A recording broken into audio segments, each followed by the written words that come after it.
The winner takes all, presented by Top Rank and Hall of Fame boxing promoter Mr. Bob Arum, and brought to you by Geico.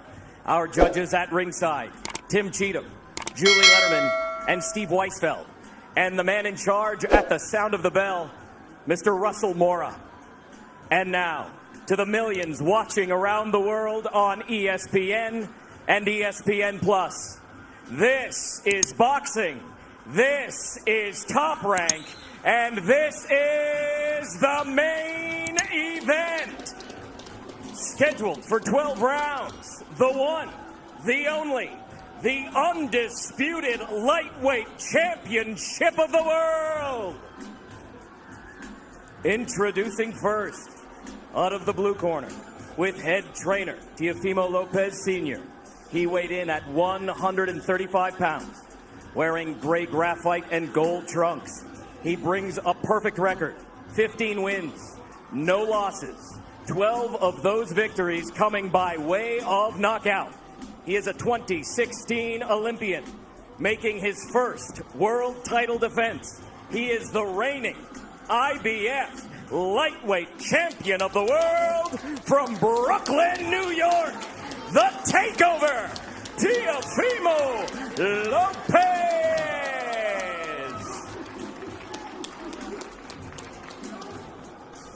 Across the ring in the red corner, with head trainer Vasiliy Lomachenko. He weighed in at 135 pounds, wearing black trunks with green trim.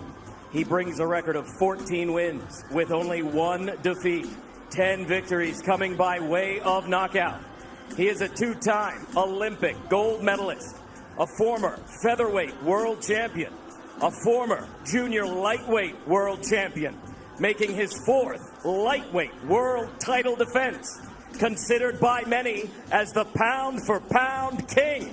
He is the current WBO, WBA, WBC franchise, and Ring Magazine unified lightweight champion of the world, from Ackerman, Ukraine, Vasiliy Lomachenko!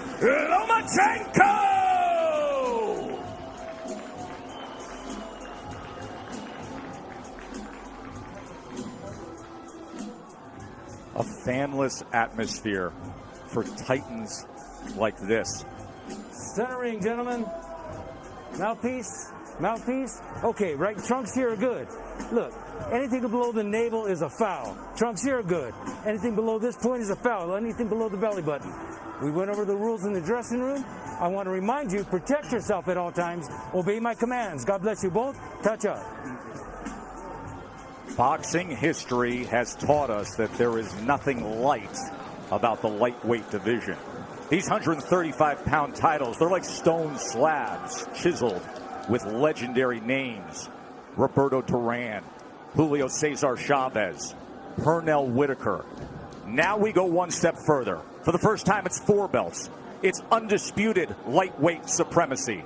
The vibrant, young, knockout puncher, the American, against the unequaled skill of the pound-for-pound king. It's Lopez, it's Loma, it's winner take all. Let's do this. Now, one thing to be noted in the opening round, as Lopez comes out with the right hand, is that Lomachenko has been a slow starter.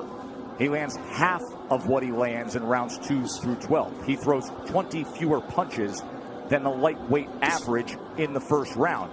It's later that he typically picks up the pace. Yeah, it is later that he typically picks up pace, because what he does is he takes a read on his guy. You know, Loma's like, Aaron Rodgers or Peyton Manning, going up to the line of scrimmage. That pre-snap read, that's what he's doing.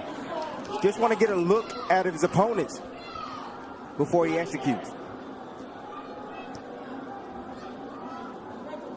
Like what Lopez is doing in this first round, he's getting that jab going. Oftentimes righties don't throw jabs against lefties, and that's a misnomer. The jab can land. Lopez hasn't really landed it, but he's getting himself in position to land other shots. Not only is it common to not see orthodox fighters do that against the southpaw, it's uncommon to have any productivity with the jab for Lopez. That's just not who he is. He looks for the right hand power punch. And remember, in the lead up to this fight, often he discussed the fact that he felt his skill set wasn't being represented or talked about enough. That's not why the world fell in love with Lopez. You know, he's shown more power than he has IQ and skill set. But he does have the skill and the ability to box with Loma, and we're seeing it right now. Halfway through round one, this is exactly what we told you about Loma, about being a slow starter, about downloading the information and not firing off the way we typically see. He finds range. He gets distance calculated. I'll tell you one area where Lopez should attack, and it's the body of Loma, to slow down those legs. 1, 2, he has a big frame. You know, for a small guy, he has a long torso. Go down to that body. You see how Loma keeps his hands up real high? Throw something up top and then drop something down to the body. There it is. And there is the right hand to the body from Teofimo Lopez. These are the rounds why Loma is downloading information Lopez can put in the bag right now. Keeping his hands working. You heard his father say after that right hand to the body, that's what I want. There's the jab again from Lopez. More jabs than we're used to seeing from him. Perfect round so far for Lopez. So you see all the hand gestures, but you see how Lopez, how calm he is, how relaxed he is. Tried to come across with that right hand to the body again. Remember, there were so many who thought that Teofimo would come out as the brash, young, bold fighter and jump on Loma. Instead, measured, calculated, utilizing the jab, and went to the body with the right hand. Well done by Teofimo Lopez.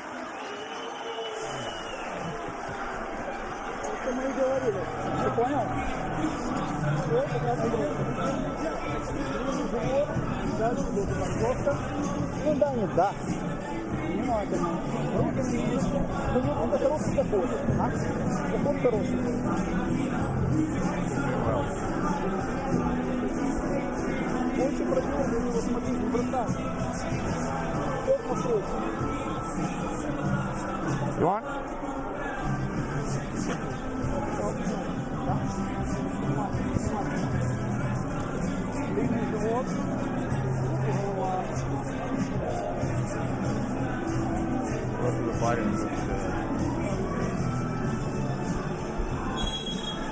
Go. Watch your feet. Watch your feet. Emery has called out Loma for as long as we can all remember, dubbing this ascension the takeover. That's the most essential thing that Lopez is doing right now, is just sticking the jab out. He's not landing it, but he's occupying Loma. He's not allowing Loma to get comfortable or to be able to gauge his range. And in the meantime, he's flicking jabs out, and he's landing that straight right to the body. That's a beautiful shot right there, and he got his foot outside the lead foot of Loma to land that right hand to the body.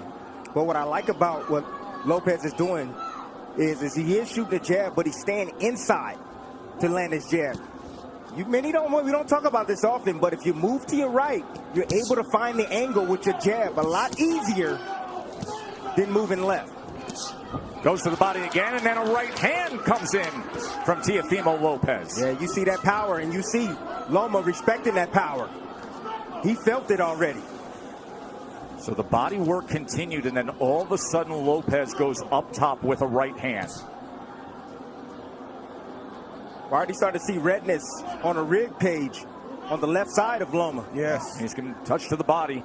Good work so far. 6 body connects for Teofimo Lopez early on here. It's going to take about 4 rounds for Loma to get acclimated. He's been out of the ring for about a year, 14 months or so. Longest career layoff. His last fight was in London. We were there ringside when he had a unanimous decision against Luke Campbell, a tall fighter, another guy who's more the naturally bigger man, and there were moments of success that night in London from Luke Campbell. Yes, it was, and that's what I saw. I saw that Luke Campbell, when he was able to establish distance outside, he was able to isolate the offense of Lomachenko, just as you see here with Lopez. He's isolating the offense. Left hand from Lomachenko for the first time now. You see Lopez has to be concerned of crossing the threshold as the process that Lomachenko goes through, the range finding, and he just pulled the trigger quickly with the left hand there. And they got Lopez's attention. So Lopez had the right hand early in round 2, and now Lomachenko with a timed left hand moments ago.